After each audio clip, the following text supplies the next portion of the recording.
So it's about time that we actually covered the PvP side of things in patch 1.09. Now, a bunch of movesets did get buffed in terms of their heavy attacks and running attacks being a bit quicker.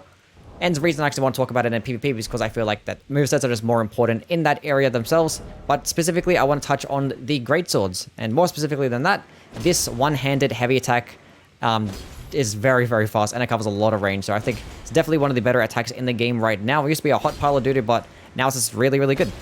Now, there are a couple of other heavy attacks that are slightly different that have also gotten a speed increase. So the Death Poker and the Sword of Milos both share the same upward cut, which has obviously gotten a lot quicker now as well. So we're going to take both of these two weapons into PvP and actually figure out how good they actually can perform. The Claymore is another weapon that does have a unique heavy attack, but I do not think that it actually did get buffed in terms of its speed, which is probably a good thing, because if it has gotten any faster, then it's probably might be a little broken. But yeah, these are my stats for the build that I'm going to be using with the ORDOVISes. But yeah, that out of the way, let's get into the gameplay. So the downsides of actually having to use this heavy attack is that your weapon has to be one-handed, which is not the worst thing in the world, because you can just have your seal or a catalyst in your offhand and probably use a shield pull if you wanted to. But yeah, as you can see, the heavy attack does come out very, very quickly. Another attacks that I do like that has been changed is the running heavy attack, which is a really nice horizontal swipe that does come out pretty quick. And if you want to clean up kills pretty quickly, then their light attack is going to come out very fast as well. As for the two-handed heavy attack, it's just the horizontal swipe doesn't cover as much range, but it's still okay. The running heavy attacks have also gotten the speed increase, which are very nice at roll catching, as you just saw.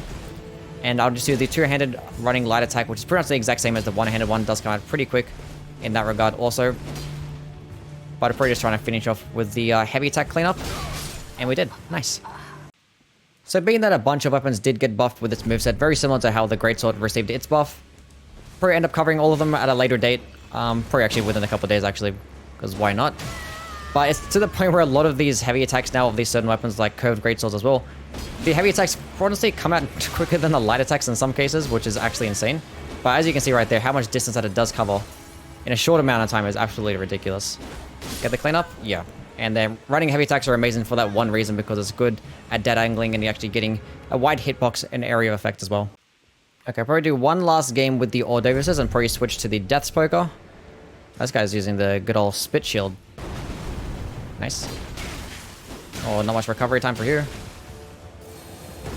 But the ORDOVIS is definitely one of the better PvP options, because the heavy attack, or the other heavy attack, the Ashen Warrior, does a lot of damage, and when fully charged, it hits multiple times as well, and people get roll caught a bunch of times with that thing. But yeah, let's just get into the Death Poker now. Okay, so first game with the Death Poker. Here is the build, by the way. This guy's being very aggressive. But yes, the heavy attacks are not going to be as great as the regular Greatsword, because they don't really go as far, but they just still come out very, very quickly, which is really nice. But another cool thing about the heavy attack is that when it's fully charged, you actually do this very cool, like, charging attack, essentially, which is a very good mix-up for the weapon itself, and there's plenty of times you actually do end up catching people with it, and also being that the charge attack does a really nice amount of damage. But the rest of the moveset for this Greatsword is going to be exactly the same. It's only the heavy attack, as that it's slightly different, and it's the same for one-handed as well. Now he's going to put his charge attack. Spacing. Nice. And we did take this. Oh, that was going to kill. It's fine. It's doing enough damage. Oh, nice. Those running attacks come out very fast.